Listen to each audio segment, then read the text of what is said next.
Welcome back, everybody, to another episode of Unlikely Hero Studios Presents. And I'm Sarah, your host, and joining me, as per the usual, is our co-host and the big boss lady, as I call her, Laurie Foster, who is joined today for the first time ever. Oh wait, am I supposed to hide? With Erek as well. Yeah, because we're talking about ADHD today, and we got some stuff to tell you about how fucked up all of our brains are. So before we get into that, Laurie, news. We got some. We got some Miss Medusa's news about. We're still chugging along on that, right? Yeah, so we're running our Kickstarter right now for Miss Medusa's Monstrous Menagerie. It's doing really well. We just unlocked the last stretch goal, which was that awesome Get Fucked By t-shirt. We do still have some original art left on the Kickstarter. The Mark Dos Santos cover, which we just put up very generously at his request. And the inks for the cover that Matt did as well. And yeah, there's 10 days left in the campaign, so back us. Plenty of time to get in there and get the stuff that you really should have. Like you really do need this stuff. There's so much cool stuff. We got retro postcards and magnets. Biased, but like we're also telling the truth, so it's really good. It's a really good book, okay? And then there's like all the other cool shit that you could get with it. So, all right. Anyway, let's jump on into it. Today we, as Laurie said, we're talking about ADHD. I have diagnosed ADHD. I've had a diagnosis. Obviously, you have if you have ADHD, you've had it your whole life. But I've had a diagnosis for 7 years. I thought it was 9 years, but it was only 7. So I had to go back and look, and I was like, shit, I was wrong. And Erek, you just got yours, right? Yeah, it's not an official. I'm still waiting on the psych evaluation, but the doctor was basically like, here's some Adderall, take it. Let's see what happens. Oh, cool. So that's going to be an interesting one to talk about a little bit. So we also have with us Malicious Matt the Magnifico. Hi, Matt. Oh. What? Oh, yeah. Hi. Shiny things. Matt, you have a relatively recent diagnosis of ADHD as well, right? But you've got an official, not unofficial like Erek. Yeah, I recently had gotten, I suppose you could call it an official diagnosis. It's a little bit like Erek's situation where I got a psych eval and they were like, okay, well, you're not like see, I'm trying to make a joke, but I don't want to come across as ableist. So I was like 6 or 7 jokes went through my head. Basically, they said, okay, here's your psych eval. We think it's this, because that's the thing. They can't like biopsy your head and be like, I mean, that's literally the guy who created, what is it called? Lobotomies was the guy who literally was trying to figure that out. It's like, why isn't a brain filled with spiders? So yeah, they're just kind of throwing meds at me. And most recently, it's been a relatively low dose Adderall. Yeah, and it seems to work for the most part. So yes. Well, I think that the diagnosis of ADHD is a lot like some of those other mental, and even like the regular, like you get something going on in your body and the doctors can't explain it, and they're like, well, we think it's this because it's not these other things. It's like it's the absence of anything else that is the diagnosis of ADHD, is kind of where I think definitely a spectrum. Yeah. Oh yeah, very much so. Our last guest, our last but not least, artist Katy Rewston. Katy starting to get big on the comics scene. So, but also, Katy, you have not gotten a diagnosis. You've been trying to get a diagnosis, right? Yeah. I think it's like 3 years on the waiting list now. That's crazy. And this is a little bit of a look into the UK mental health care system, because as much as it sucks in all different ways in the UK, like it sucks here, but it sucks there in different ways. Like you can't even get in to see a doctor. So I know I'm about a year out, I think. Still waiting on the list. on a call. Yeah. Yeah, I don't think It'll be about a year, and then we'll call you, and then I don't know how long after that. So.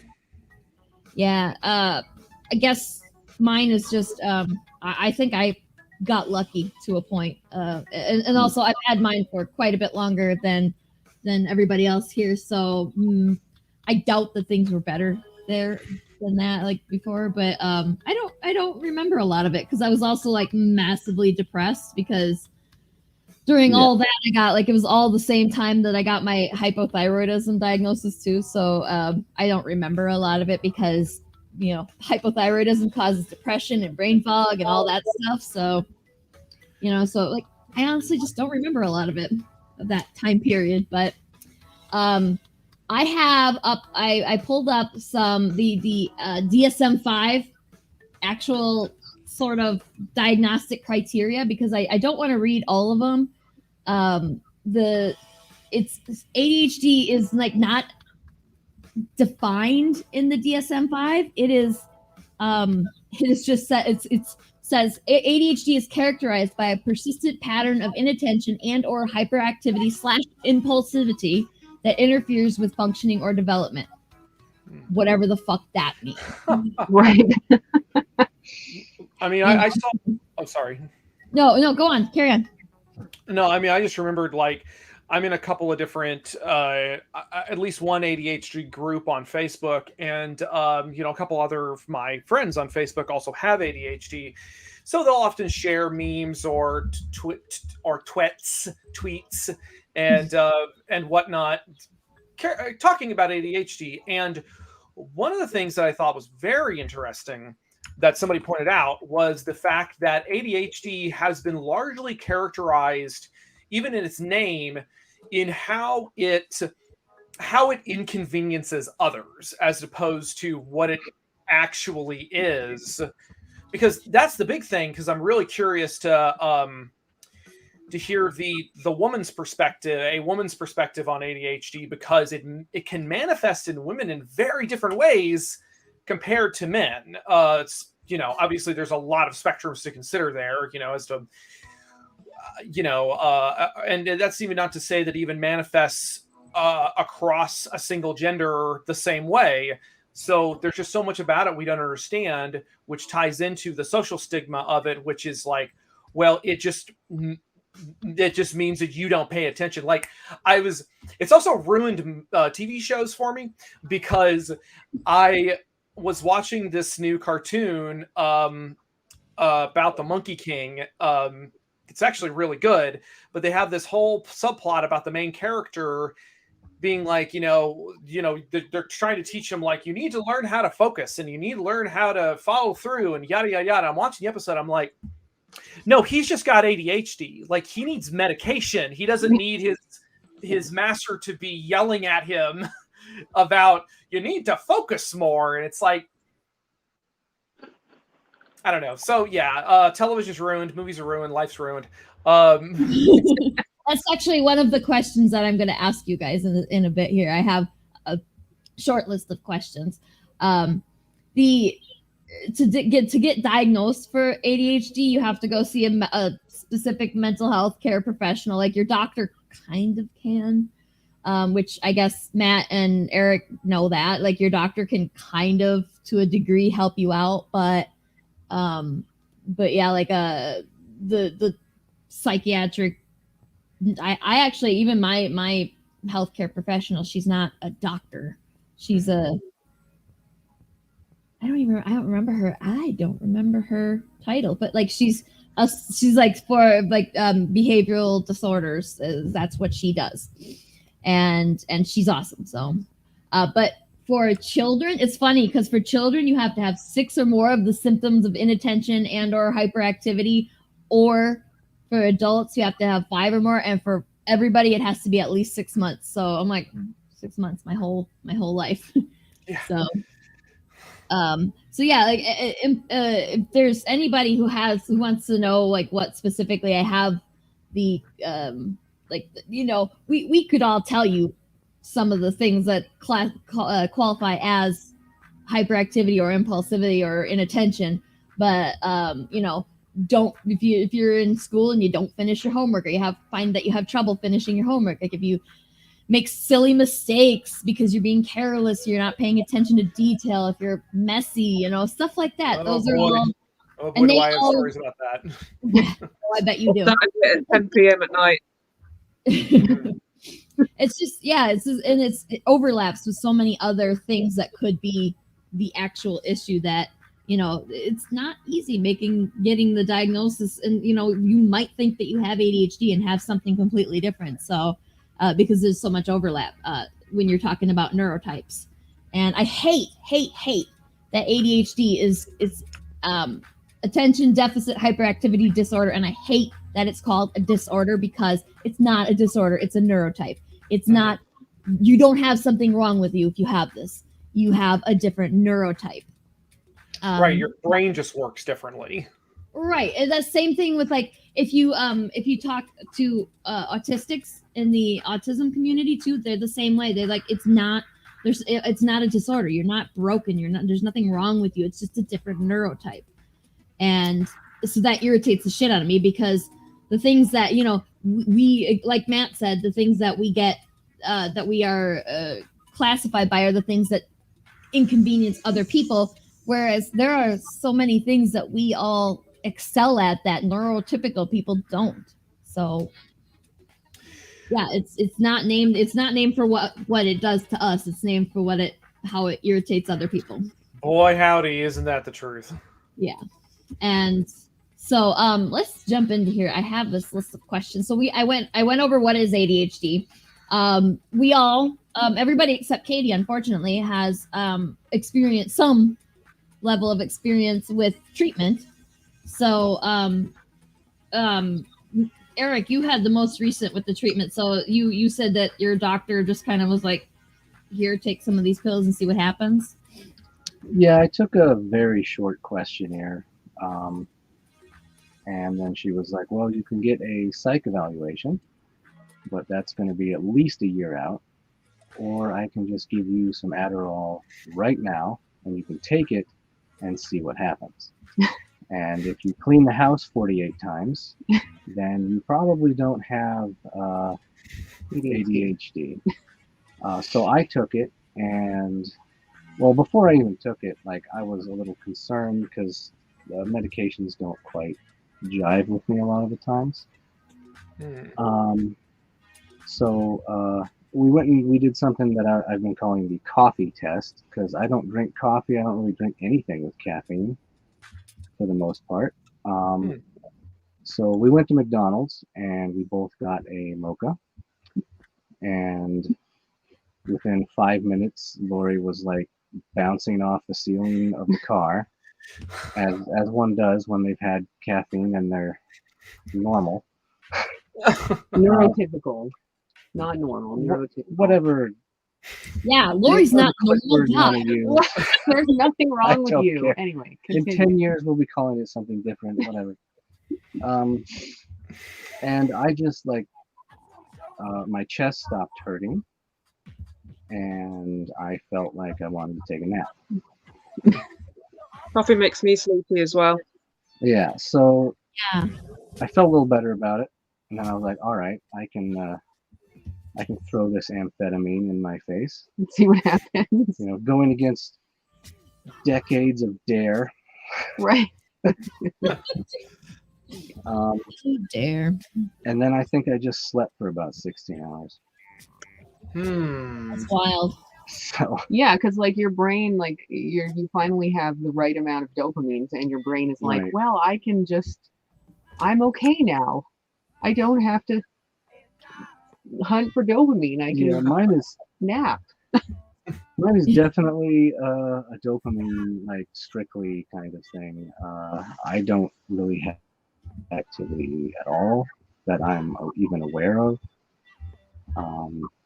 I mean, maybe something's going on behind the scenes, obviously, but like my search for dopamine is was basically video games, chocolate, playing guitar, lots of chocolate, copious amounts of chocolate, and porn, lots of porn.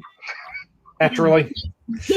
Yeah, So, well, that's if like to explain it to a neurotypical is to say like our baseline dopamine level in our brains is much lower than a neurotypical brain, and that's why it looks like to you that we are always changing interests and always on the hunt for something and highly distractible, but really we're just trying to get that dopamine hit that you don't need because you have enough and we don't have enough. That's why we always have that squirrel brain thing happening. You don't need all that dopamine. Hold still. It's my turn for the dopamine. Yes. Right? Yeah. But, It does. yeah, It looks. That's why it looks like it looks like we're flaky and we change interests and we can't carry on a conversation. But it's just that we need more. We need to find more of it from our outside environment because we don't have it. It's not being produced in here. And it's It out makes of your more control too. Like painful. it's comparable to a drug addiction in that like your brain is going to hunt that dopamine no matter what. Like it doesn't matter. Right. Yeah. Sorry, Katie. It makes boring things painful. Right. Oh, Yes. yeah, it makes so. I mean, most things painful. Yeah. I keep referring to it as like the feeling of my soul being sucked out of my asshole or something. Like I just can't. I can't do it. I can't. We'll have like a project, and if it's not due in 15 minutes, even if it's due in 15 minutes, I'll figure out a way to dick around for 14 minutes. But yeah, it's difficult to describe. It's like there's the Wizard of Oz. There's the man behind the curtain, and I don't get to do things unless the man behind the curtain says, you know what, we can do that. So if I have to like work on a project or take the trash out or whatever it is, and the man behind the curtain says, no, we're not into that, I can't. It's almost like physical restraints. Like I can't bring myself to do it. And over the years, I've developed, I guess, what we call coping mechanisms. That is what they are. Which are just horrible, unhealthy. Like, one of the things I would do is try to guilt myself as hard as possible. Like, there's a hairball on the floor. I don't feel like cleaning that up right now.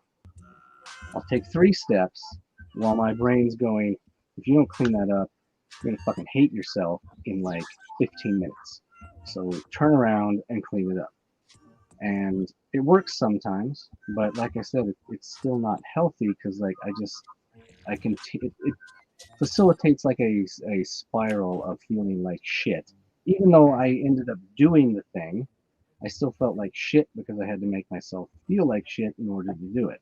Right. There's like a confidence. There's constant. You're making yourself feel guilty and bad for not being able to do stuff. That's a fascinating perspective because the idea of having to guilt yourself essentially, because that's really relatable because after I got out of college, my job being an artist, being an illustrator, I was doing it in college, and that was my fun distraction from college, as evidenced by the fact that a lot of my classes were C's and D's, especially the art classes. And mostly because my professors just fucking hated me. I hear that right now. They all hate me right now. Mine hated me too. Never go to class, and you never get your. And then when I throw all the shit at them right at the last minute, and then they're like, how could you possibly have done a good job on this shit because you didn't come to class and you didn't do, and I'm like, because that's not how I got it done. Leave me alone. Neurotypicals. Yeah. But sorry. I was reading something that it's the way that we kind of have coping mechanisms is to, oh God, what is happening to my speech today? It's the adrenaline from deadlines, and yeah. You don't have the dopamine until you get like the adrenaline to give you it. So that's why we always go late. Yes. Yeah, I remembered I think it was an episode of Game Grumps where they because Aaron, the ego raptor from Game Grumps, he's got ADHD and he talks about it on the show sometimes. And he said something that was really interesting, and I've been meaning to look more into it. But he said that we get that dopamine rush also from starting new things, from going on a new adventure, whereas finishing something we've started is agony, which is, there's kind of relates to what Erek was talking about a little bit. It's this thing that the enjoyment of it has already fallen out of our heads. What I think, so when I got out of college, I was not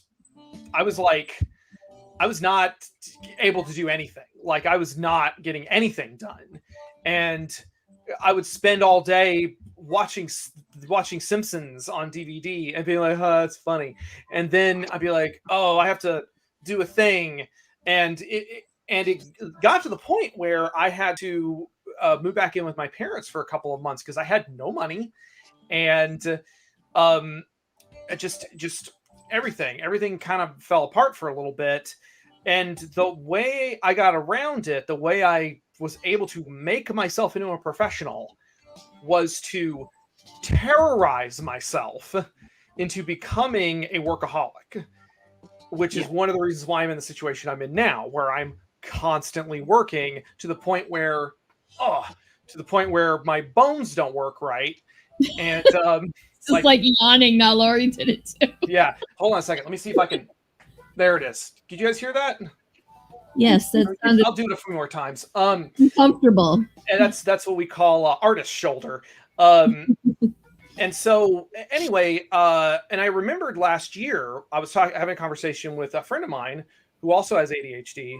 And it's never. She also pointed this out to me. It's never alone. That probably is something else attached to it in a little gift bag.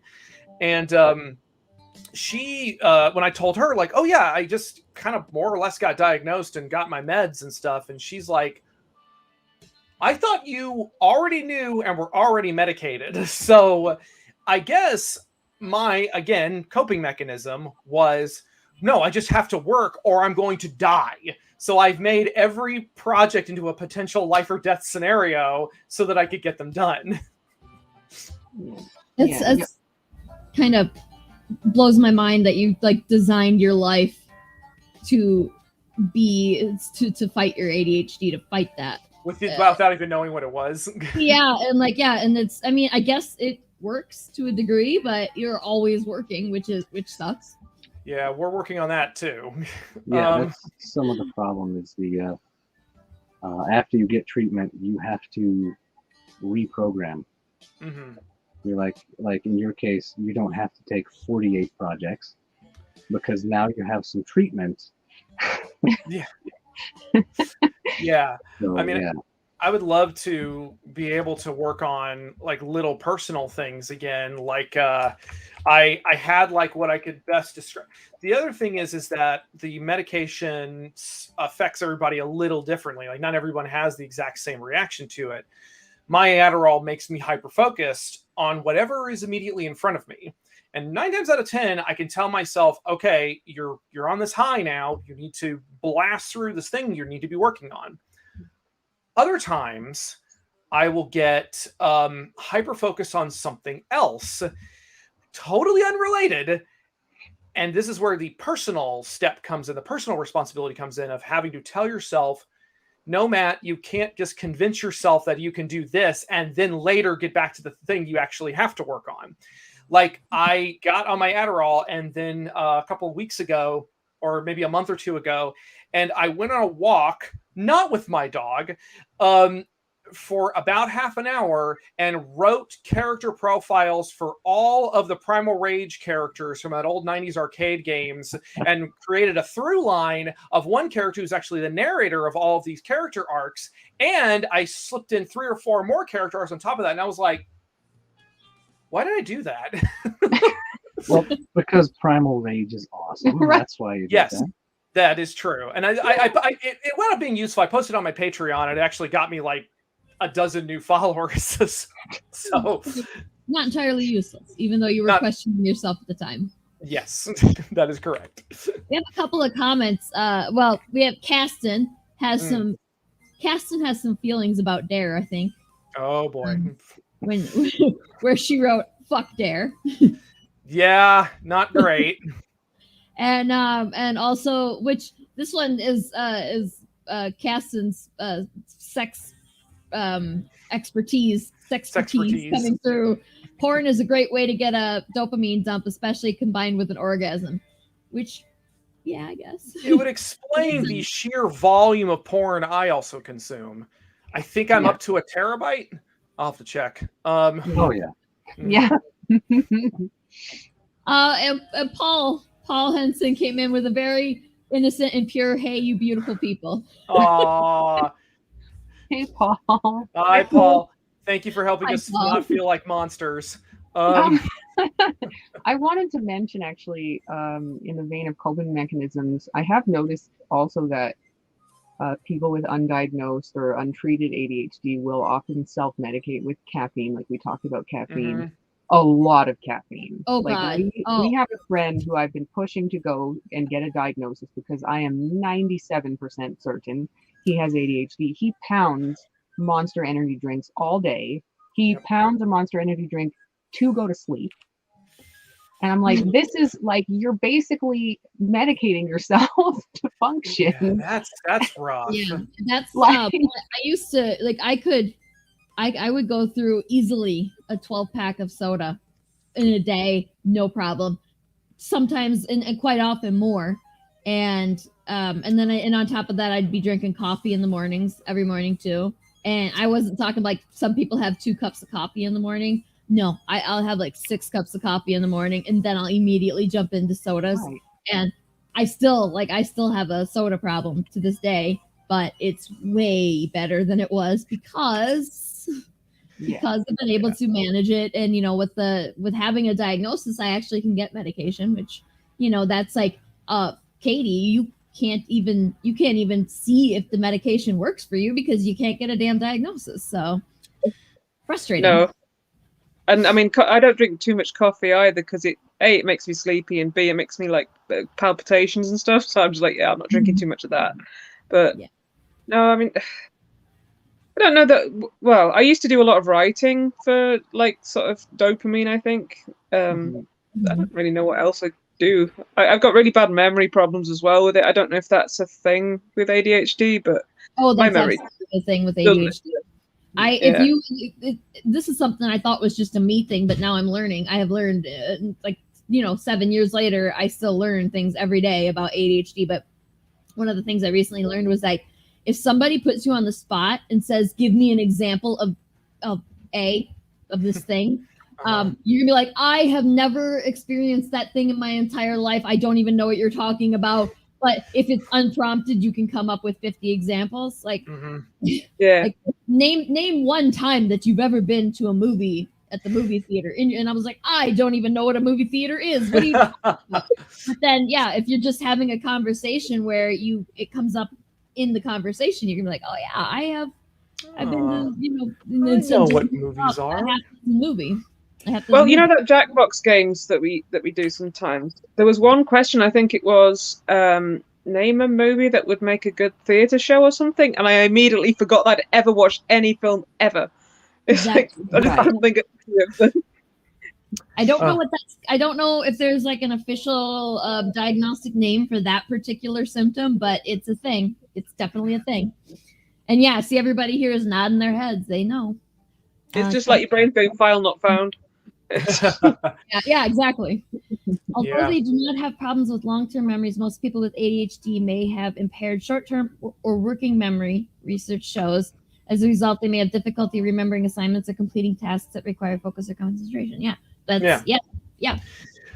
I mean, I mean, it's. I'm reminded of school specifically, which I'm sure we all have stories about school, and of course that also directly relates to it being an inconvenience for others more so than it being a thing that we have to navigate, or maybe people could just meet us a little bit halfway on my concept.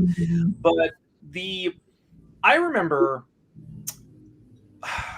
I was not diagnosed when I was younger, but I was put on what's it called, Ritalin, and this relates specifically to the inconvenience aspect. There was an incident where, and I say incident as though there was something insidious or negative. I was just fucking around.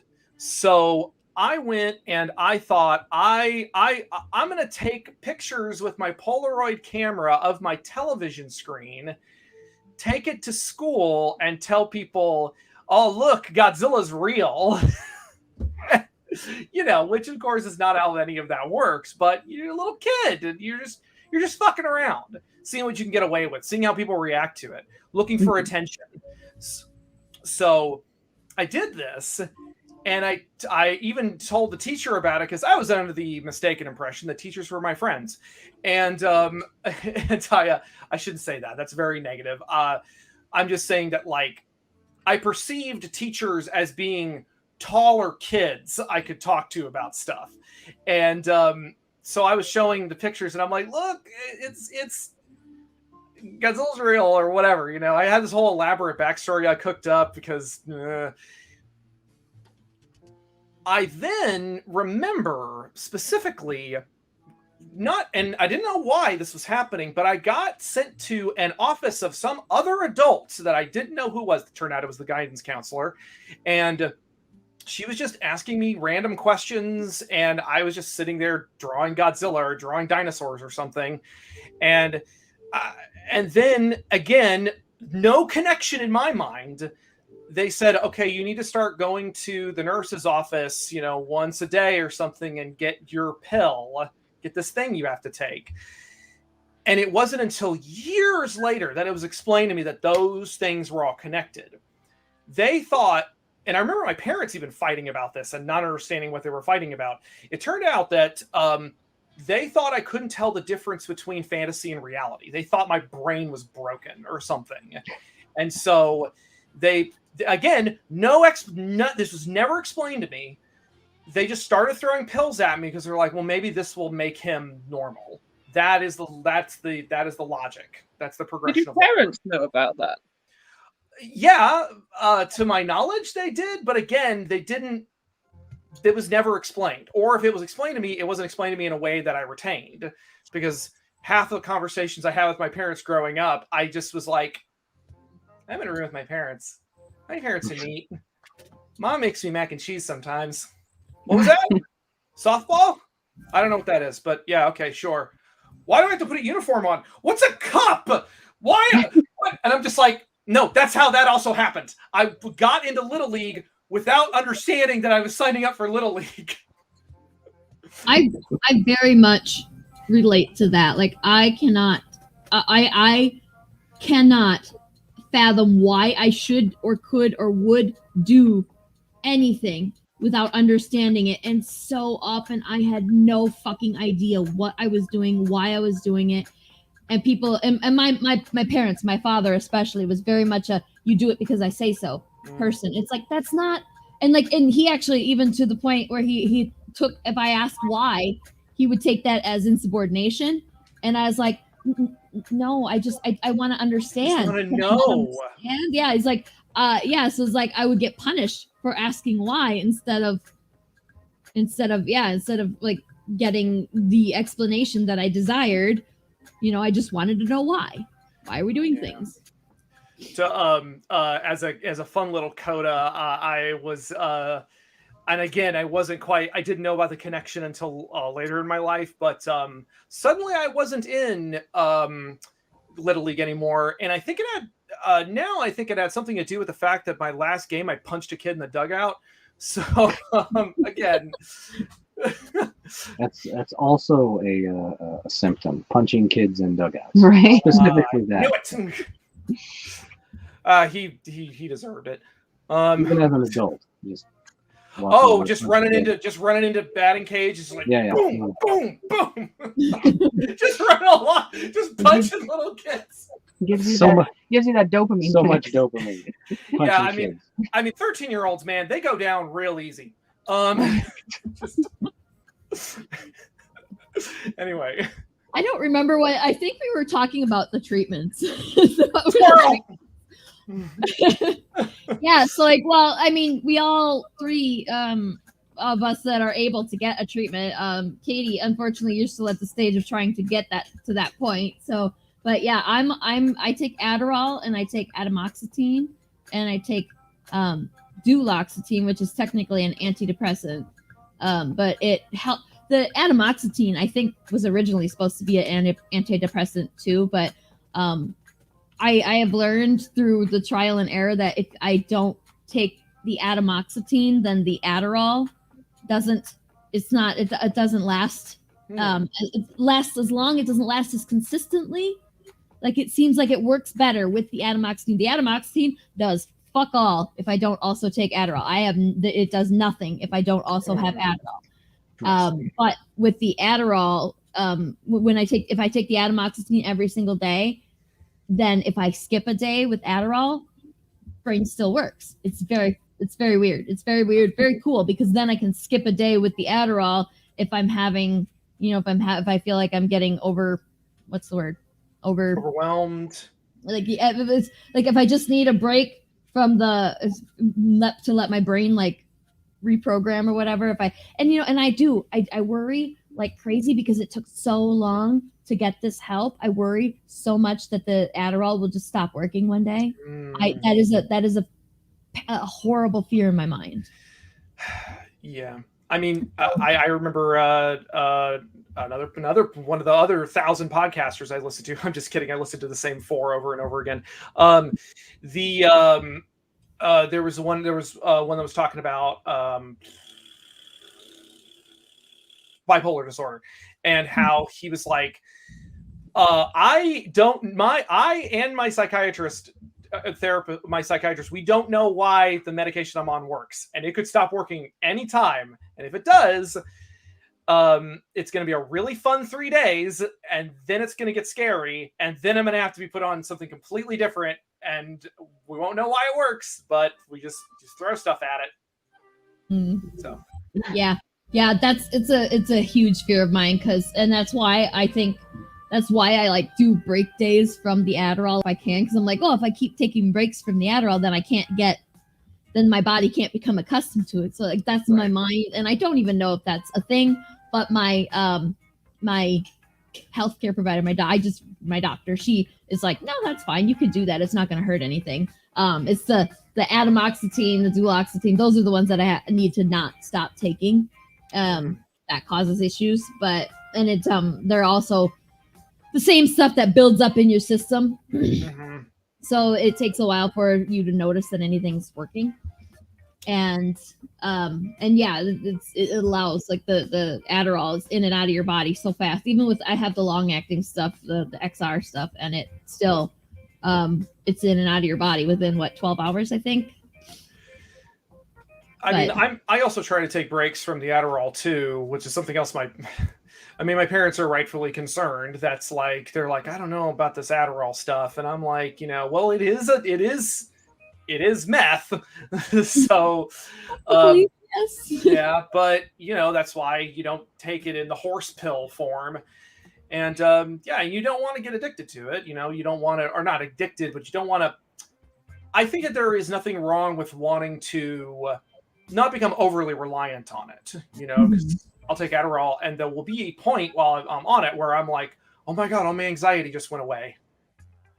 And then it inevitably comes back. It's just easier to deal with.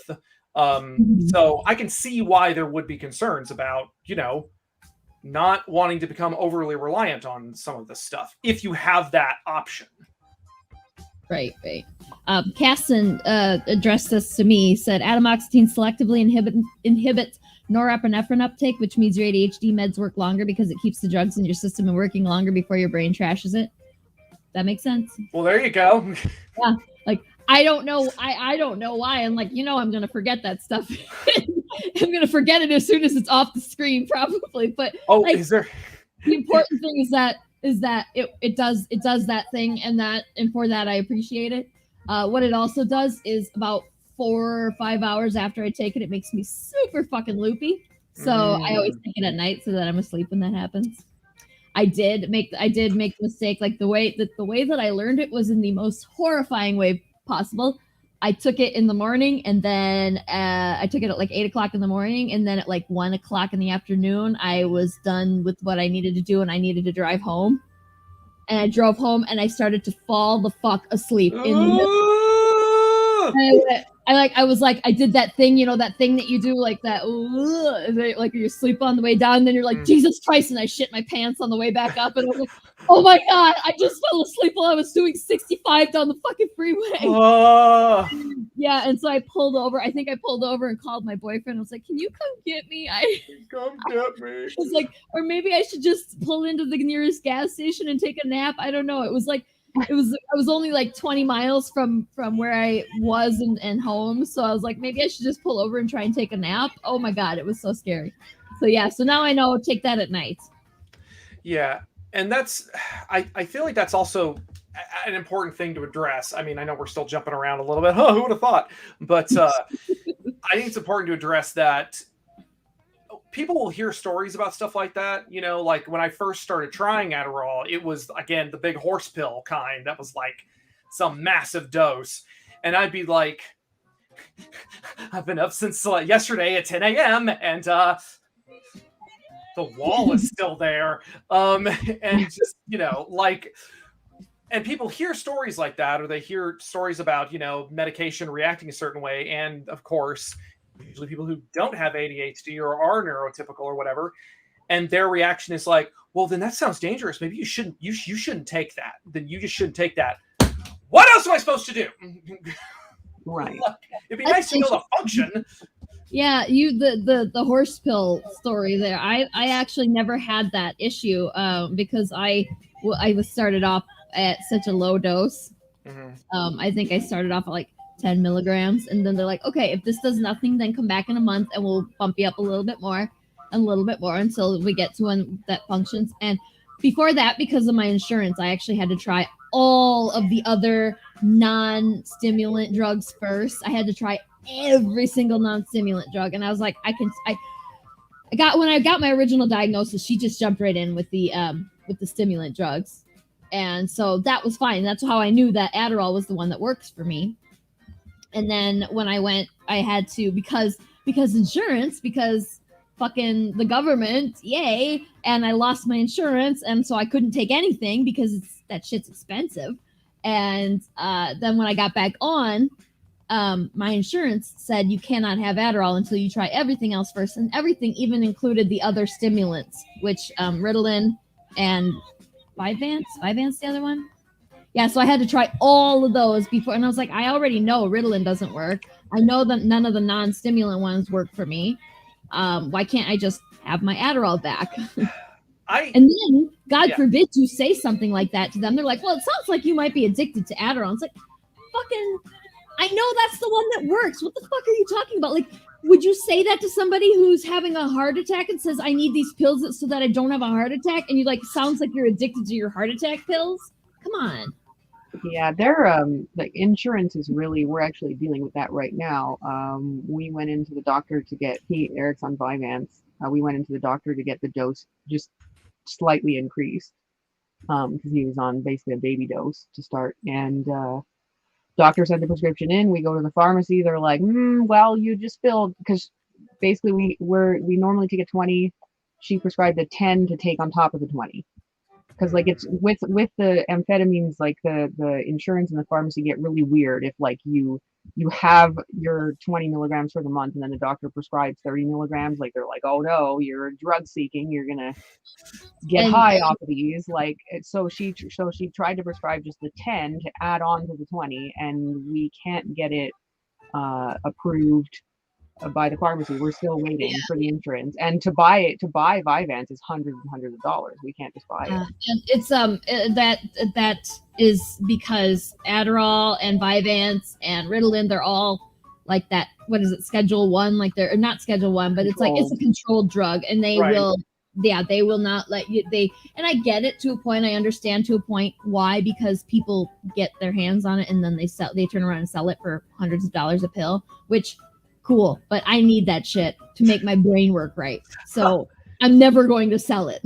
I mean, let's not lie. Like the idea of getting hundreds of dollars for a single pill is a very enticing deal, but I am never going to want the hundreds of dollars more than I want my brain to fucking work right. So that's never going to be a concern with me.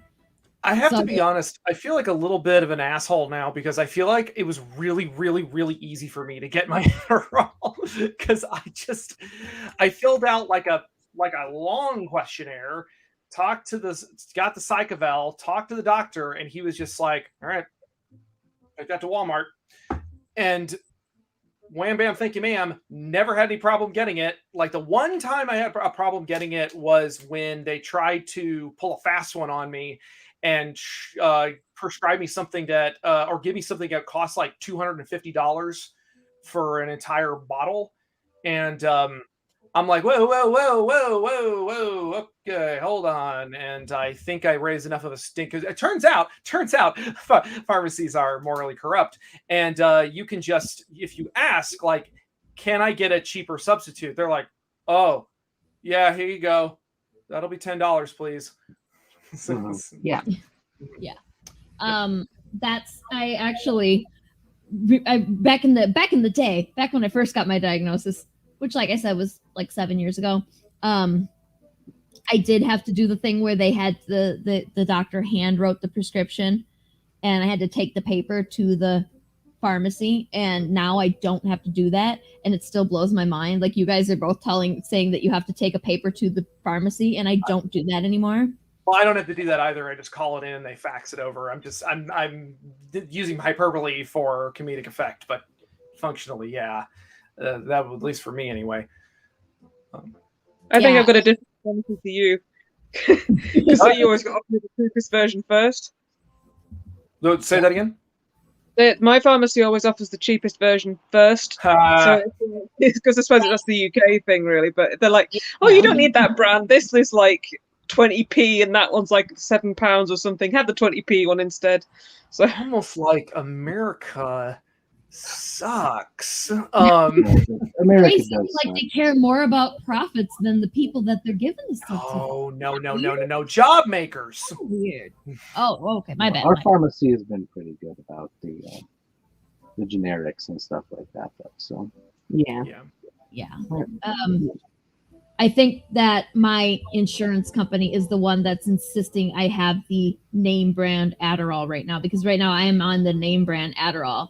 And a year and a half ago, because they switch it around every fucking January, I have a goddamn nightmare of a time trying to get my stuff. So I'm like, this year I was like, I'm going to be ready for it. I'm going to make sure that my December appointment happens at least a week before Christmas. And then I don't have to go back until February, because otherwise, fucking nightmare. But yeah, like, as I think 2019, they switched it from being generic to I can only be on Adderall, and that's the insurance company, not the pharmacy doing that. So I feel like if you have a diagnosis and you're going to the same doctor and you're going to the same pharmacy, like, there's a point, like, you're not bouncing around to different doctors and getting 17 different Adderall prescriptions. You have one fucking treated as a drug seeking pale. You're not drug seeking. Why are they treat you like a criminal just off the bat, and like they need, like, relax. Yeah.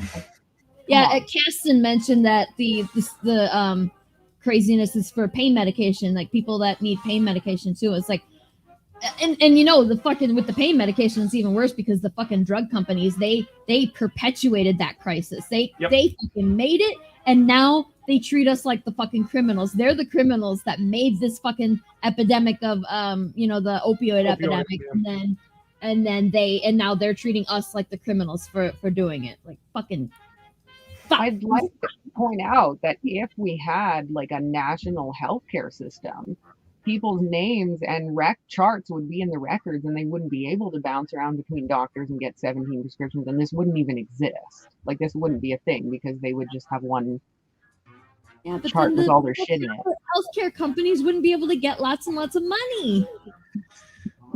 Yeah, I mean, the pharmacist knows everything that I've been prescribed, like, from when I was a child, pretty much. So that's just because it's on the national system. I mean, there's a lot to be said about the NHS being like a bit overwhelmed at the moment, but yeah, I'm pretty glad to have it. Yeah. I mean, yeah.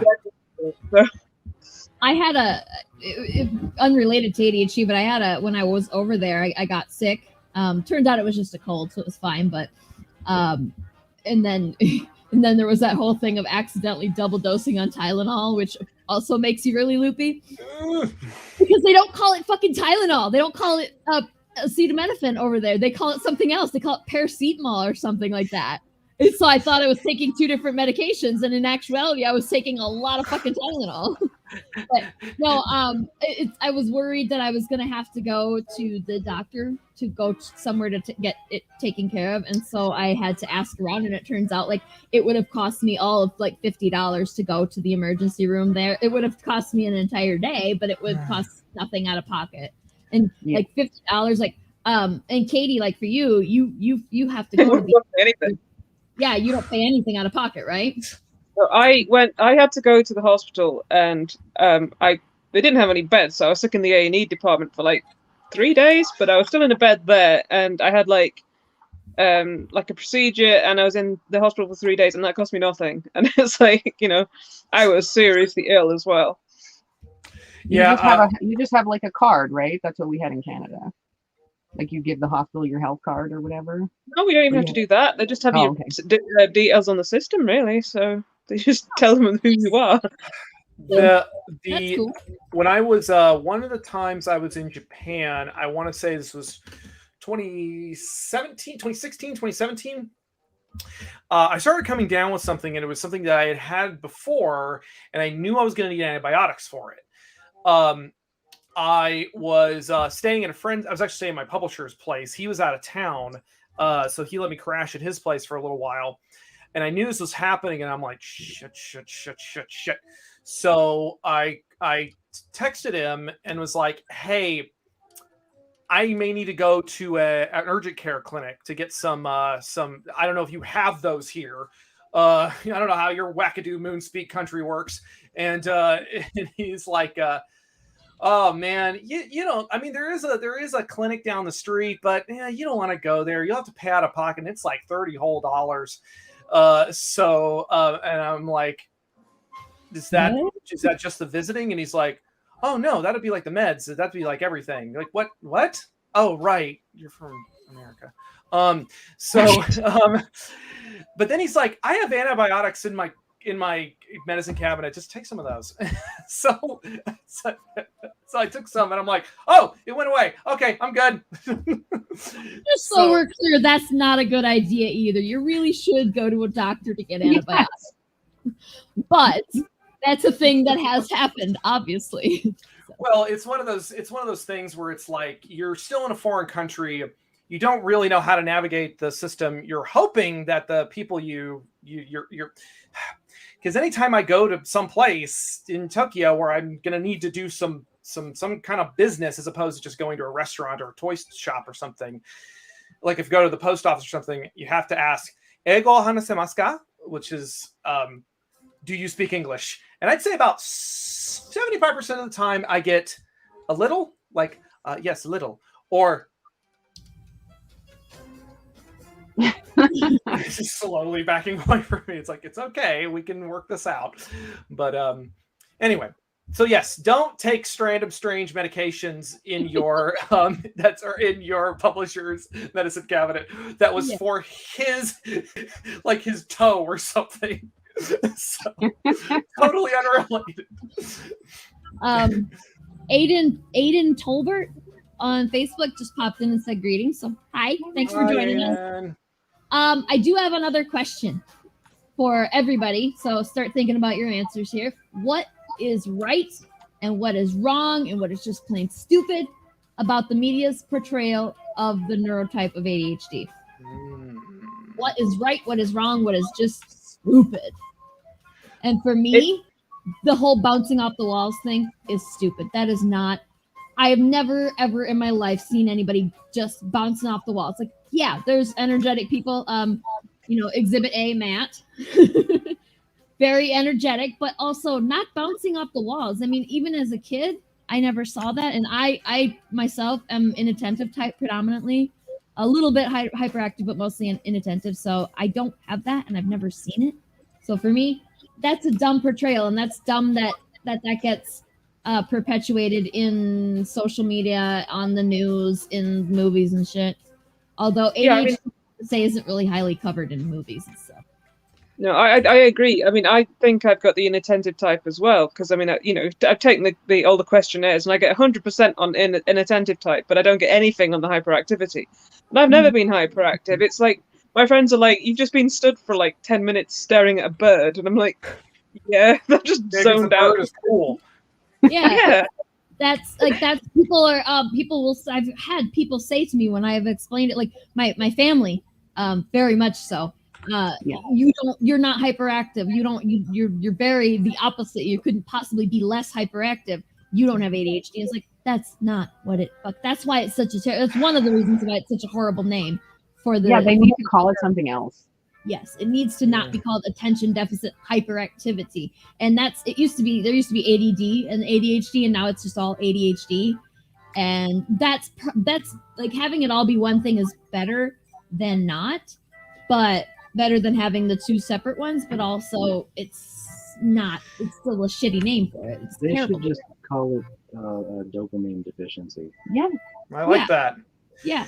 I mean, if they want to keep that fucking disorder word tagged to it, then they Well, can even say if you keep the disorder, it's like, I mean, whatever, but like the hyperactivity is weird. Like, that's one of the reasons I never even bothered looking into any of that shit. I was like, I'm just chronically depressed. I have no, like, I can pay attention to stuff if I feel like it. Most of the time I'll just have like a voice in my head that goes, man, I don't care about any of this. Yeah. But yeah, as far as like, I don't even really particularly bounce between interests. Within my interests, I'll bounce around, like, you know, different songs that I'm working on, or different games I'm playing, or whatever, or you know, the plethora of porn that we have to cycle through. But yeah, they're like, well, it's attention deficit, and I'm like, I don't have a deficit. I just, like, I don't care about what you're saying. I don't fade away. I intentionally go, I don't care. Something so goddamn relatable about that. So yeah, like, just How the many naming times have you convention faded? itself.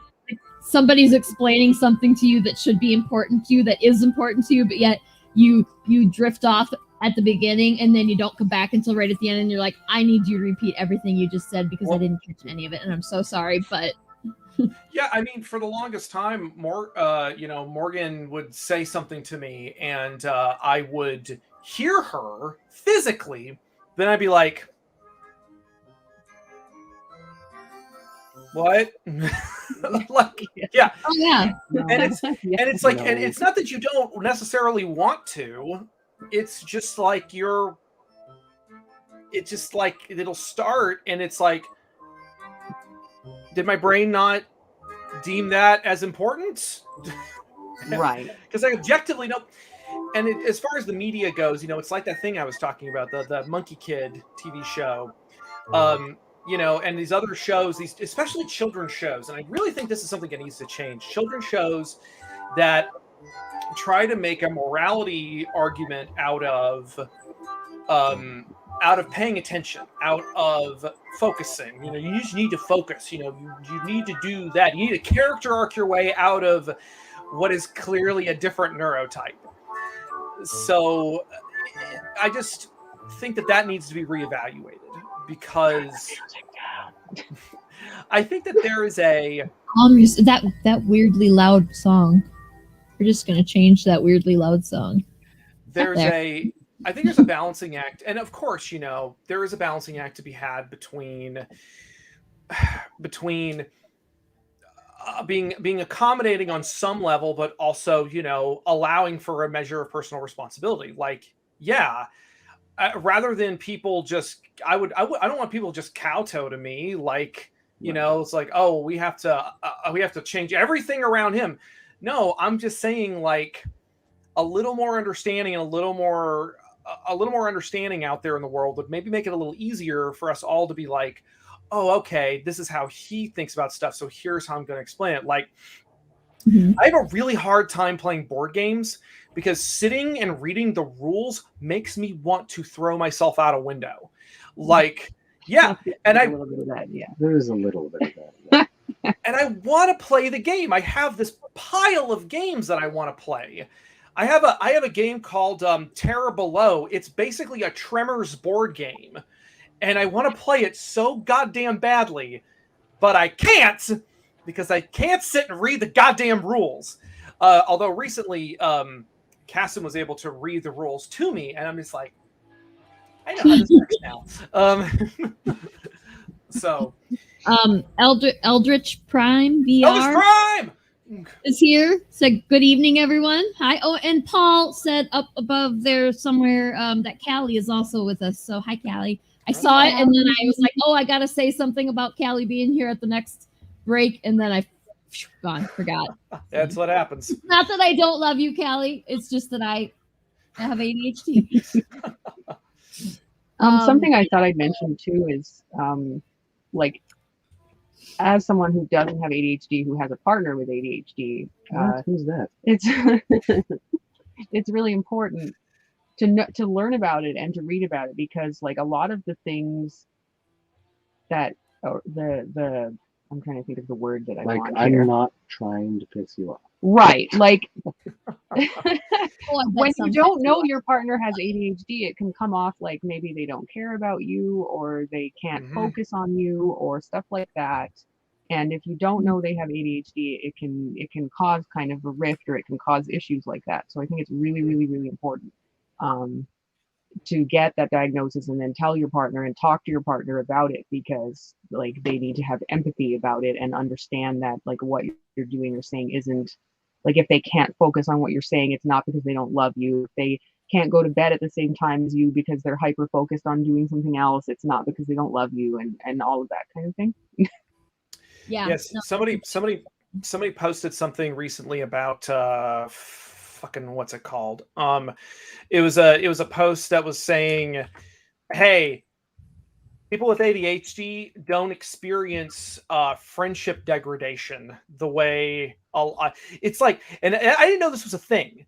Like the people in my life that I don't see very often or don't talk to very often, or anybody in general, I feel the same way about you in a year as I do in 2 days. Like, I don't like you less. Like I just fairly recently, I had a friend who was genuinely deeply hurt that I was not talking to him. And I'm like, oh man. And we talked it out a little bit. And when I found the friendship degradation thing, I sent it to him like, I didn't know this was a thing. I didn't realize that other people, if you go for a period of time without talking to them, they take it as a sign that you don't like them. And I'm like, that's a thing? People think that, oh God. Yeah. Like, it was a nightmare.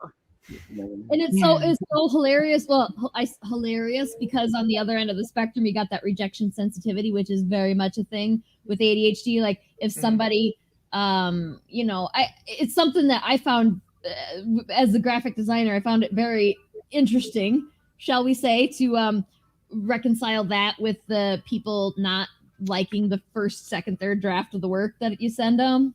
And you go, well, then, if somebody's like, well, I don't really like this, and I'm just fuck everything. I hate you too. Get the hell out of here, and like feel like just a bucket full of ass for hours, and then just like that, it's gone. It's like all I had to do was sleep, and then it goes away the next day. Like I'll have times where I'm just very hurt by something, very angered by something, and then I, a couple hours later, if I eat something, if I sit and watch a movie that takes my mind off of it, and then, or if I, go to sleep and come back the next morning, and then I'm like, okay, I didn't need to react quite so strongly to that. It's okay. But rejection sensitivity, it's a thing. Which is hilarious considering that dysphoria of the time thing with friends. That's interesting. What was that? Oh no. When with your me. oh yeah. Yeah, I get that. I get that a lot, and I mean, Sarah knows about that, but yeah, I've had quite a lot of problems with it. Like, the not speaking to someone that can also be. I mean, I do it sometimes myself, but then I'm like, if someone else does it to me, I just like dissolve, just completely. So, and that's why it's cool to have friends who are also ADHD, because like when Katie has that, she can come to me and be like, I feel like shit, this thing happened. I can be like, no, it's okay. It's gonna be okay. And like I can help to with my understanding of it to like explain, and then it maybe goes away a little bit faster than it would, and then I can do the same for her, or she can do the same for me. All of you. Oh, sorry. Go ahead. What? Oh, sorry. Okay, I'll just continue. No, you're good. It's all you. Carry on. All of you watching, all the people here in this chat, I am 47 to 75% certain that eventually you will realize, oh, I hate Matt, and just stop talking to me. And the more I like you, the more certain I am you're going to eventually realize that you don't like me. Every day, all the time. If I'll get a message in Messenger, and I'll be like, I've read the tone of that weirdly. They're not going to like me anymore. They're mad at me about something. Mm-hmm. I did something wrong. Yep. How can I overcorrect to make it awkward? So. Oh, absolutely. Laurie, have we been friends for like fucking like 10 years now? Like good friends for ages. And I still get that with Laurie. Like that still happens to me with Laurie. Like, oh, I did something bad. I don't know what it was. She didn't tell me what it was, but she hates me now. And like that still happens to me. I have to tell myself, like, no, that's not. Laurie would never do that to you, moron. You just have to wait. I've gotten to the point where I think I'm better at if I feel like something happened, like I'll ask her, is everything okay? Yeah. But like, yeah, I mean, my good friend whom I've been friends with for years and years, it still happens. Like my family members, like it's still like. Well, that's actually a really bad example now that I think about it. But, people that I know and have known and have never, ever once even given me a reason to think that it'll still happen. It's crazy. It's funny you mentioned It's funny you mentioned family members, because I think that ties into something else. And this is something that I've also been wrestling with. We're getting a lot of tea today, a lot of spilled tea. Is the people who are in your life that you're slightly, I don't know if anybody else experiences this, or maybe I'm just a terrible person, but the people who are in your life who who you're more certain that they like you and have more lasting evidence and more reinforcement that they like you.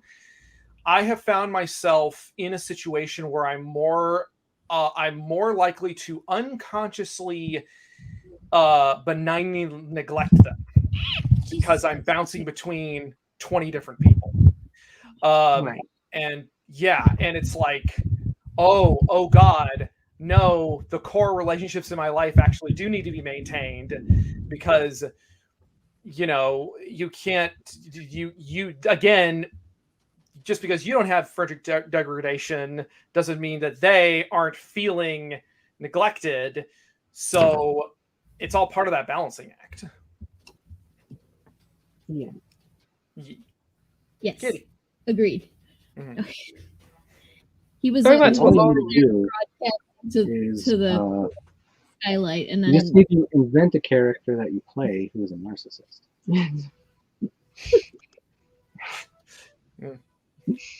And then you can slowly convince yourself that you're the greatest thing ever. Do you I don't know, I tend to put like that I behave as though I have more confidence than I actually do. Is that a thing? Is that like an ADHD thing? It's also an anxiety. It's very much an anxiety thing too. Not just, it's not, like I said, so much crossover with these symptoms. But yeah, I was like, I pretend like I have so much more confidence than I do. Like Erek said, like pretend like be a narcissist almost. And in reality, that's not who I am. Like I have like no self-confidence at all, but I sure do. I've gotten very good at pretending that I do. I need to learn how to pretend to do that because I have no self-confidence at all. So. Well, yeah, you need to make that character. Because there's like 5 humans and then 1,000 sheep where you live, so you just need more people. Learn to speak sheep. Well, practice on the sheep. Like walk around with the sheep and be like, "I'm amazing, and you know it." And like, it's so funny because I try to never have a big ego about myself or my work or anything, but sometimes I like to give myself a little thrill by pretending like I'm a confident person. And as we were all been talking about, like I have at least on 1 to 17 occasions called myself Captain Swinging Big Dick, specifically in relation to my opinion on kaiju movies or something. In fact, I think that was Siri's nickname for me for a while. Anyway, and then I think I got frustrated with something while I was on a Rage Select video, and I said, I was talking to my co-host Jeff, and I said, Jeff, look, what I have to say about these people that are bothering me is the lion does not concern himself with the opinions of sheep. And and the thing is, I'll say that, and I'm like, ha ha ha ha, that was fun. Oh God, what have I done? People are gonna think I like myself.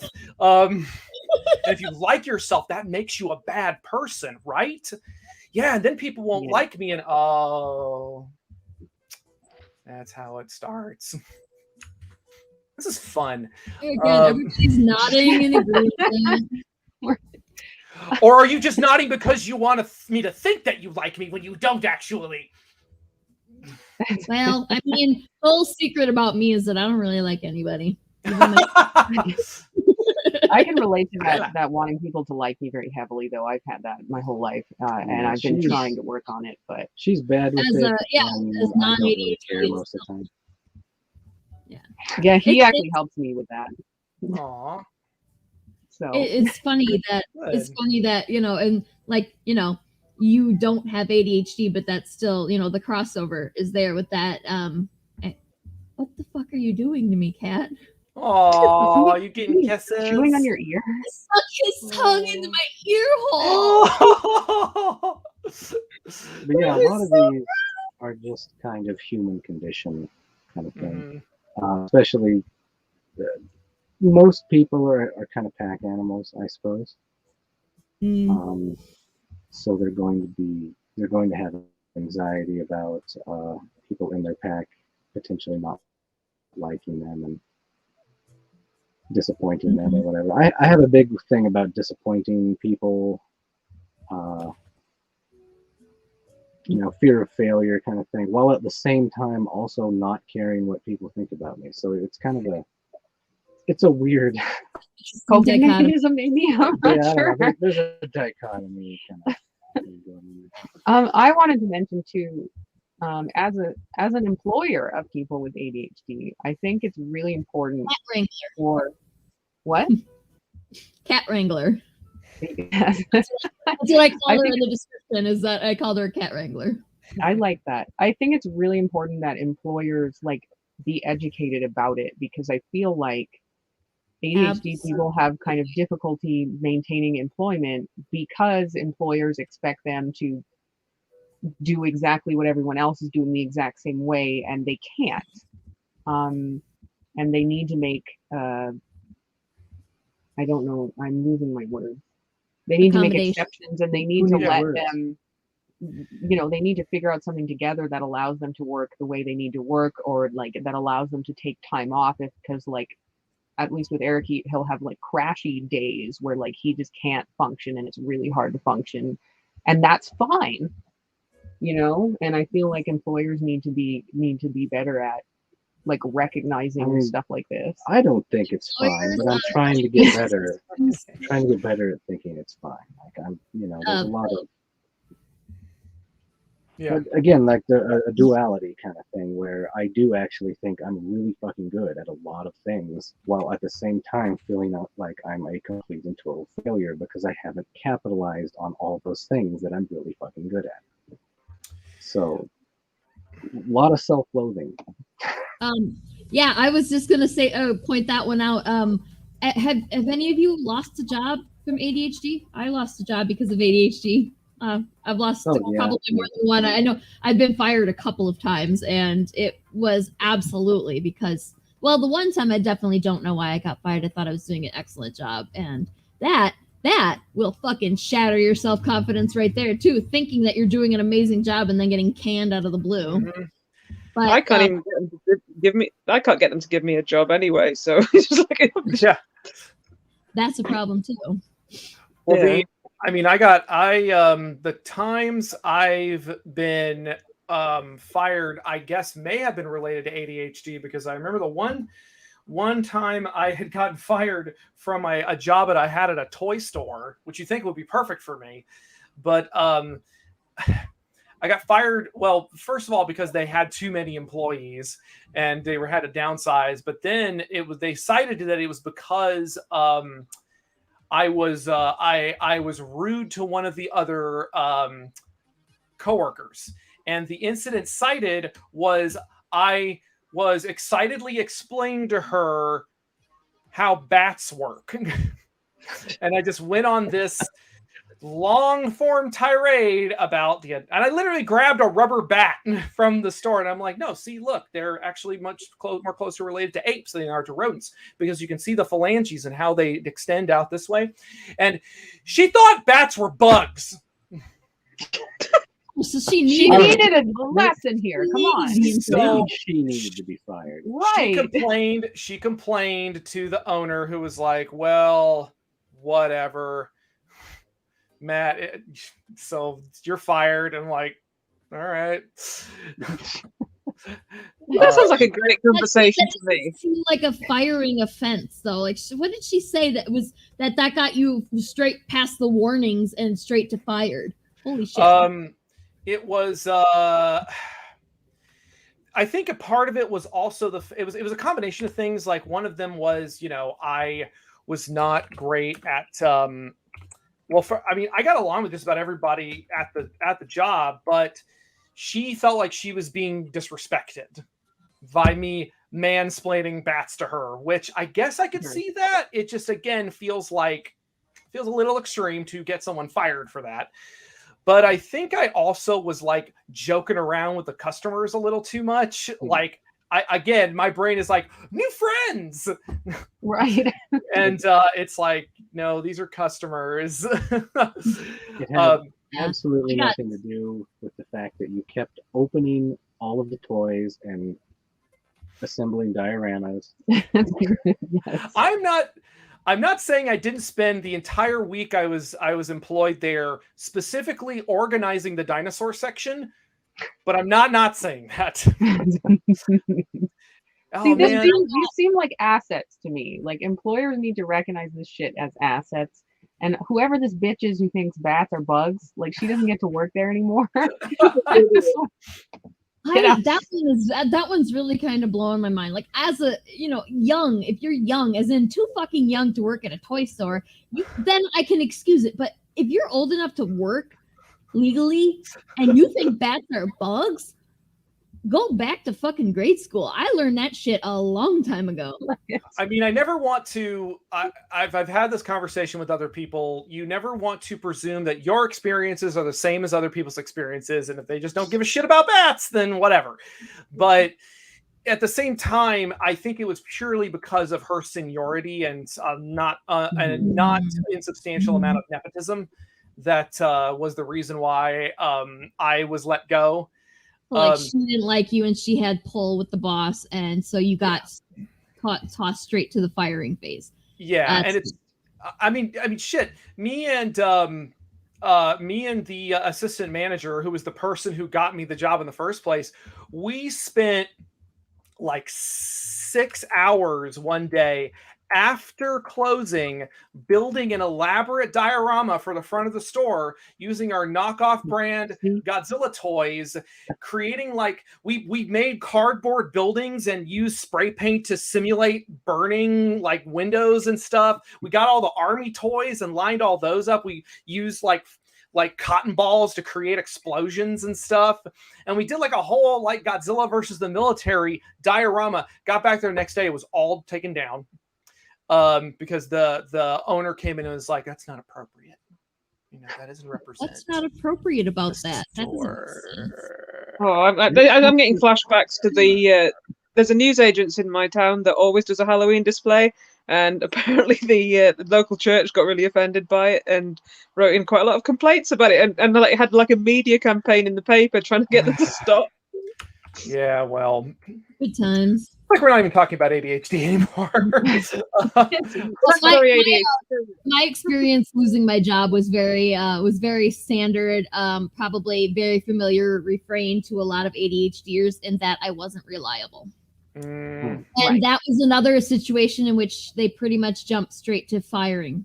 And I would have been more mad about that, and I might have pressed some kind of legal action, but it was one of those jobs where like I really didn't want it. It was horrible. I hated it. And I wanted to quit, but I felt like I couldn't.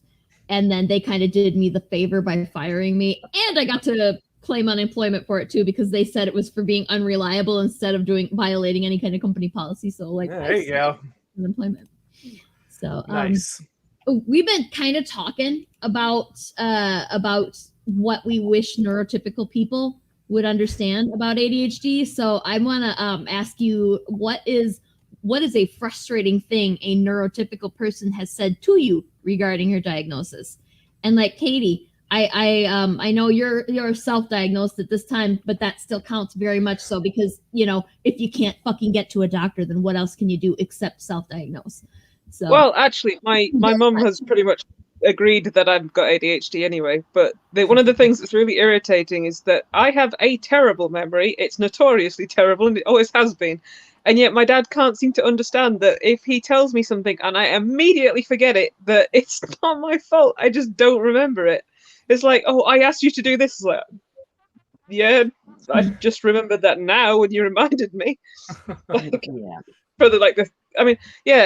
Like my tax returns, I get like reminders of it for months, and I'll probably still only do it for like the week before it's due, because you know, I can't remember to do it. Yeah, but it's, you know, we can't help the memory loss. It's like, I don't want to be this forgetful. I'm not doing it to try and spite people. It's just as annoying for me as it is for everybody else. I mean, yeah, it's the I think that's a great jumping off point of the simple fact that it would be nice if maybe neurotypical people could internalize a little bit, like cut them a little slack.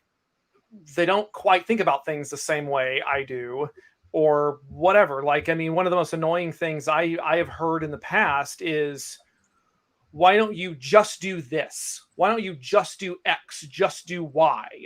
Why don't you just have you tried not being depressed?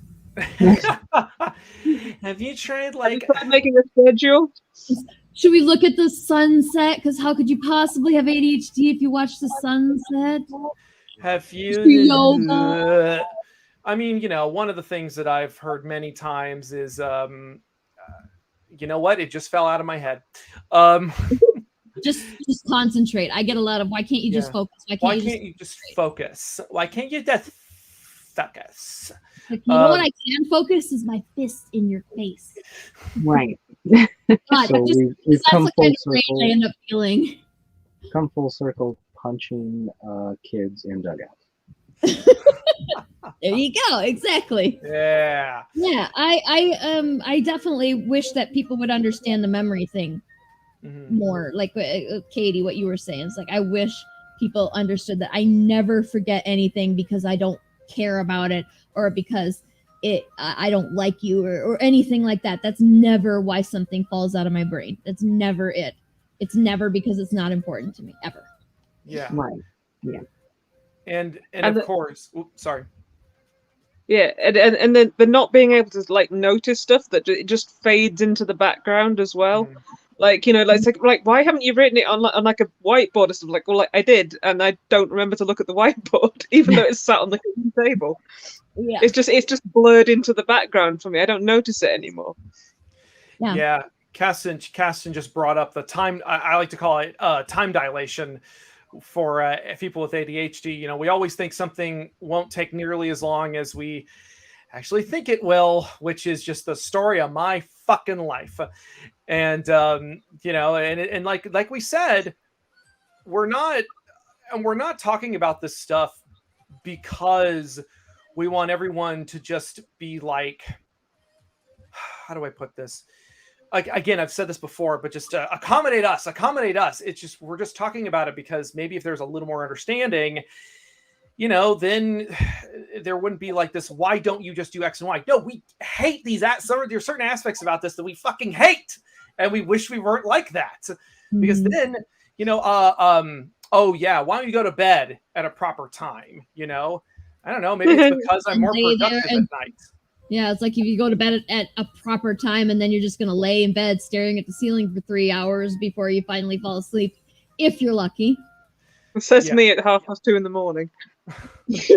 I mean, and 9 times out of 10, a lot of that comes from a genuine place of love and a genuine place of people who, you know, they're trying to help.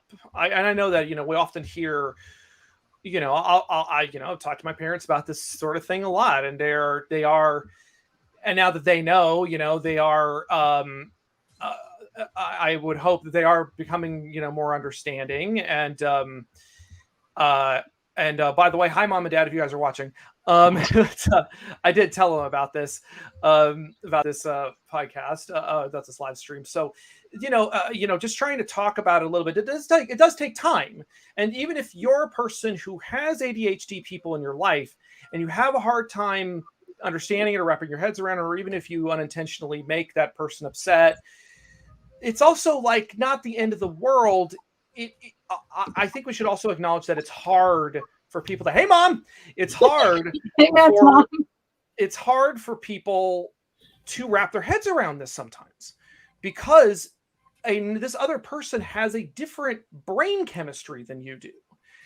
And it's hard to understand that person thinks completely differently from you and doesn't see the world the same way you do and doesn't behave the same way you do.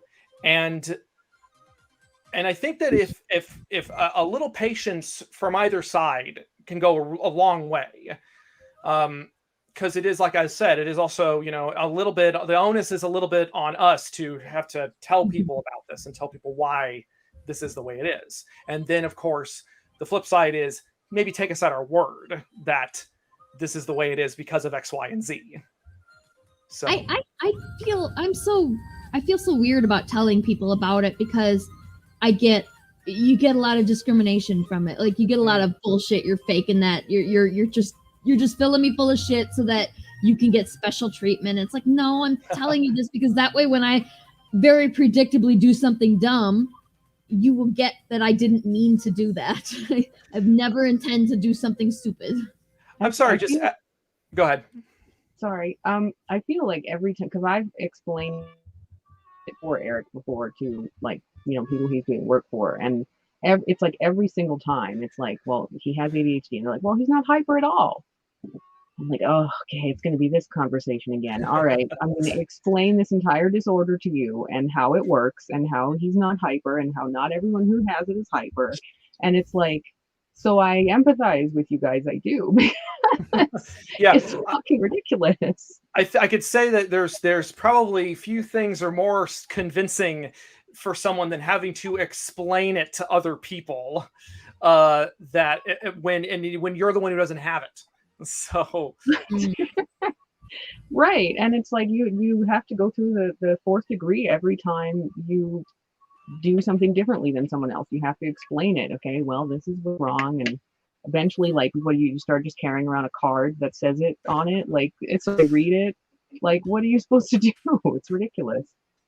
Yeah, and I'm never asking, whenever I do disclose it to somebody, I'm never asking for special treatment, or I'm not asking for accommodations in that respect. I'm not asking for you to treat me better than anybody else that you have to deal with. I'm just asking for you to stop trying to slam my square peg into the round hole of your job, like it's, if that makes sense. Like I don't, I know that I'm like, that's a unnecessarily sexual about it, but No, it was good. other things, but like that's it. Like that's the thing with the jobs in the school, is like there's one specific model for jobs and for a school child that you are supposed to fit that one model.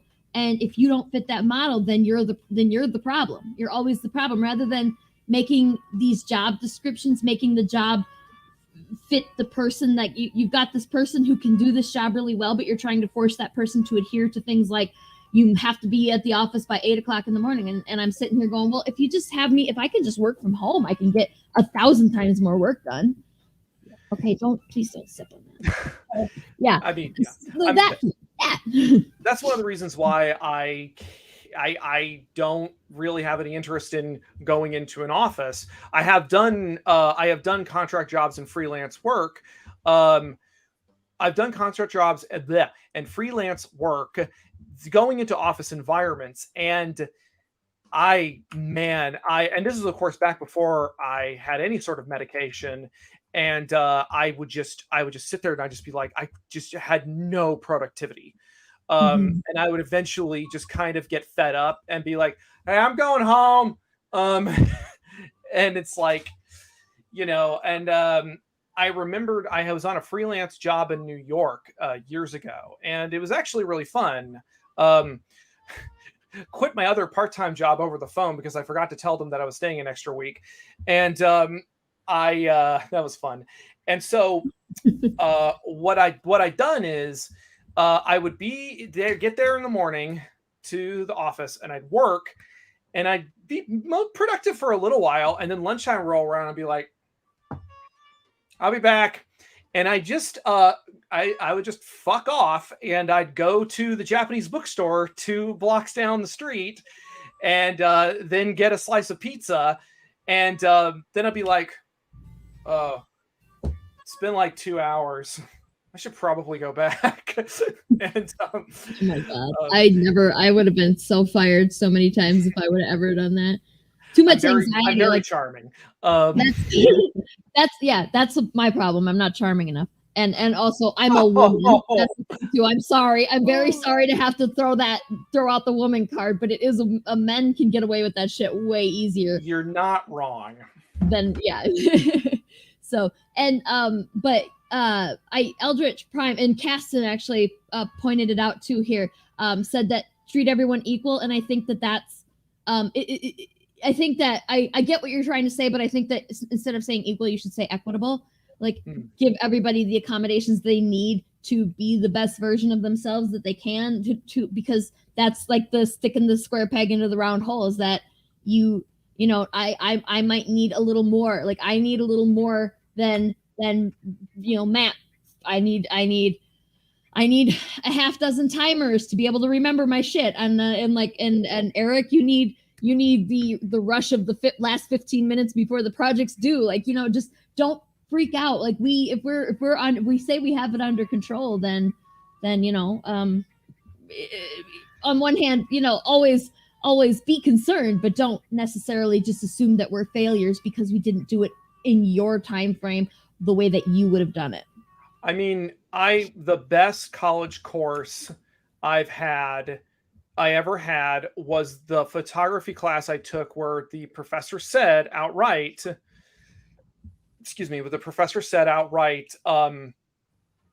you don't have to be in every day. Just get your work done.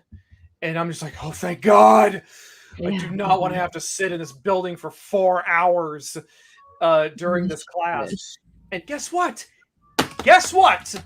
I found a topic that interested me, and I got just like A's across the board in that class. Just my professor loved the stuff I was doing because I was just going out I was spending the lab hours time going out and taking pictures of stuff. And I was taking pictures. I remembered it. I made a series of weird angles of museum displays at the Natural History Museum next door to the UT campus, and like weird close-ups of fossils and stuff. Like I took a picture of a piece of petrified wood that was set in a slab of cement, and the close-up made it so that it looked like a canyon from a bird's eye view. I don't know how that happened, but it did. Anyway, that's not what we're talking about. You said that, oh God, I wish that my teachers now would give us that flexibility, because they're all like, if you miss this many classes, then your grade automatically drops from an A to a B. And like, it's like, fucking why? I mean, especially I have a very bad attitude problem about this too, because I'm sitting here going, this is all review for me. I know very well that I could teach the class, for Christ's sake. It's all review. I've been doing this shit for years and years now, and none of it is new to me. And I don't need to come into class every day, especially this one. We don't ever actually do any class time. It's always work time. It's work time, or it's presentation and critique day. Like that's it. So it's like, I don't need to come in every day. Why do you care if I come in? Why do you feel that you have to look over my shoulder for every step of the process? This is not how I do. And then he has the balls to tell me that this is how people in the industry do it. And I was like, really? Is that a fact? Because I've only been doing this for 14, 15 years now, and that's never been how. It's almost like what happened there, you two. It's almost like, what was it? Flew down from the ceiling and like into my face almost. Oh no! All we saw was you guys go. Well, she startled me. Like she jumped into it. What the fuck? He's gonna leave the camera. No, but I was gonna say it's almost like it's. Oh, there he is. Oh, it's a little buddy. It's like a boll weevil. It's almost like our education system is actually set up in order to prepare people for industry jobs where they're supposed to come in at certain hours and be as productive as possible, and basically work until they die, because it's set up in set up in a draconian manner to basically we're just training people to work in Amazon warehouses. Right. Yeah, basically, yeah. We could go on with this stuff for ages and ages and ages. Yeah. And I don't know, maybe we should do another, like a second episode here on this stuff, because like this is just, and maybe get somebody who would be willing to speak about autism for us, like an actual autistic person, not one of those autism speaks dickheads. I don't want anybody who's interested, anybody who thinks ABA is a good thing needs to not apply, because behavioral therapy, ABA is it's behavioral therapy. It's like where they're forcing the kids to act neurotypical. And that's not how. That's like, imagine forcing us to be. Well, we have all had that. We've all had that where we've been people have forced us to be neurotypical, and how it sucks your soul right out of you. So, but yeah, we are like over our time, our usual hour and a half time frame here. So I was thinking we probably better wrap it up. So, anybody have any final thoughts about this? I do. I think that people need to be quite aware that a lot of people with ADHD and autism as well have quite a lot of trauma about being forced to actually fit into a world where we don't feel we fit. Mm-hmm. And it can be quite traumatic, that, in a way. That is such a good point. That's a really good point. I'm glad that you thought of that, because that is such a good point. And there's, like I said, with the masking, I've become very good at pretending that I'm not things that I actually am, because of the way that it's perceived by people around me, that people that don't even fucking matter, like people that I'll never see again, whose opinion I do not care about, I have to mask to, and it's exhausting. It is fucking exhausting. Mm-hmm. I think that's a really good point, because and I think that's a good point to kind of wrap it up on, because it's ADHD, I think in the broader in the broader sense is seen as a thing that for children, and as a result there's an infantilization element that comes with it that is, makes it really hard to explain to people that no, this is a legitimate thing, and just and it affects adults, in a very specific way that. And it's already like, and again, it's that whole what is it? The inconvenience to the masses thing, where it's like it's already a thing that's framed as being inconvenient to teachers and parents, and bringing that into adulthood means that, well, you should know better than to behave like that, and it's like. Mm-hmm. Yeah, that's something that we didn't say before that we should have said, was that people think that that ADHD is something that only kids have, and that is so not true. You never grow out of this shit. Like, you don't just grow out of ADHD. It's there forever. You just learn how to manage it. And Aiden, I see you, and thank you very much, and I will be in touch with you. Hey. And yeah, so that's another excellent point. Yeah. So, anything else that you have to final thoughts, Erek / Laurie, about the stink bug? Does the stink bug have any thoughts? Does the stink bug want to weigh in on the ADHD? Back Miss Medusa's Monstrous Menagerie on Kickstarter. The campaign is live now. Yes, uhstudios.com/Kickstarter. Should make a stretch goal where Matt will design a bat bug. Oh my God! Shit! Hold on! Hold on! I need a piece of paper that doesn't have art on it. Caston, you need to get him one of those sticky note thingies, the sticky note holders. Then stick it right to his monitor so that he always has sticky notes. Write down bat bug, Caston. Write down bat bug. Also, write down chapter 3, page 13. Thank you. That was very specific. Oh Jesus. Yeah, so ADHD sucks, but it's also not that bad if you guys can just make a little room for us to do our thing the way that we do instead of the way that you think that we should do. It's not all that bad. And always know that we are every bit as frustrated with the dumb shit that we do as you are. Stuff like that. There's so much more. There's so much more that we did not cover tonight. But like, isn't it true though? I didn't just lie, did I? Yeah, it's like, you are never ever going to be more frustrated with the weird ADHD shit that I do than I am. I assure you. Like, forgetting stuff is like Katie said too. Like, forgetting stuff is a huge problem for me, and it frustrates me way more than it'll ever frustrate anybody else. So, anyway, we do have to quit. We're like at almost an hour and 45 minutes, and we like to stop at an hour and a half. So next week on ADHD. Next week on more ADHD. What are we doing? What the hell is next week? Oh my God, next week is November, guys. What the fuck? How did that happen? Why is next week November? Oh my God. Oh, so next week will be free comic book day. We're trying a new thing. On the stream, we're going to give away comic books, and we're going to have Charlie McElvey and Mike Watson on. They're going to give away copies of Spider Squirrel, and I'm not sure what Mike's giving away yet because he hasn't told me, because he's busy with his Kickstarter. Emerald Quest on Kickstarter, you should back it too. But yeah, come on the stream next Monday. We're going to give away digital books to everybody. We want to get all you guys on board reading our shit, and we're going to be giving I have all kinds of merch and physical shit that we're going to be giving away as well. So just like come on and comment and get free shit. I don't think that we can make the banner ad be free shit day, but like I'm gonna put free comic book day because that's fine. But you should write free comic book day and then put like a little bubble that says with extra free shit or something.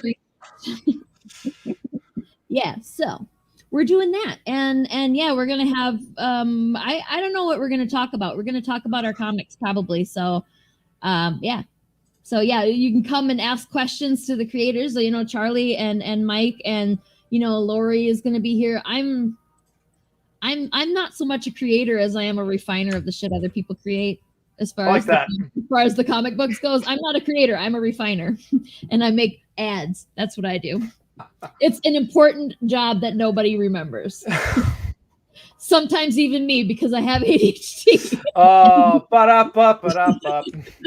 So yeah, thank you everybody for coming. And I just remembered that Matt's mom is watching, and I apologize for using the F word because I forgot that people's moms were watching. We are in our household.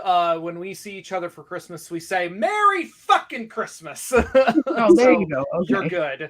That's okay, cool. So okay, I feel less bad about that now. Like my family is weird. Like my dad and I, we just kind of like politely pretend that the other doesn't exist when we have to be in the same room together. So, because otherwise there's a fight. There's inevitably a fight. Like he's a butthole and I can't keep my mouth shut. So I just am like, if I just pretend he's not there, then it's fine. We need to do a UHS Christmas. That's what we need to do. Christmas. That's what we are going to do at Christmas. After I have it like pencil, it's in the calendar that we're doing a post-Christmas hangover where all the UHS fam that I can manage to get on here is going to be on here. Unfortunately, I can only have up to 10 people on at once, so that's a limiter. But just swap them in and out. we'll swap them in and out, or maybe we'll just switch from StreamYard to Zoom because we can have a shitload of people on Zoom. So we'll figure it out. I got like 2 months to do that. So, but next week is going to be free comic books, other free shit. Matt's not going to be on. You ain't got no time. Cassie won't let you be on next week, I bet. No, Mike Watson and Charlie McAlvey and maybe somebody else. I don't know. We got a whole week to find another person. So, come and bring your excitement for free shit and bring your questions about our comics and stuff. And we'll hopefully see you then. So, yeah. I guess that's it, right? Like we're done now. So yeah. Bye everybody. Thank you for watching. Thank you, Matt. Thank you, Katie. Thank you, Eric. And we'll see you next week. Stay super.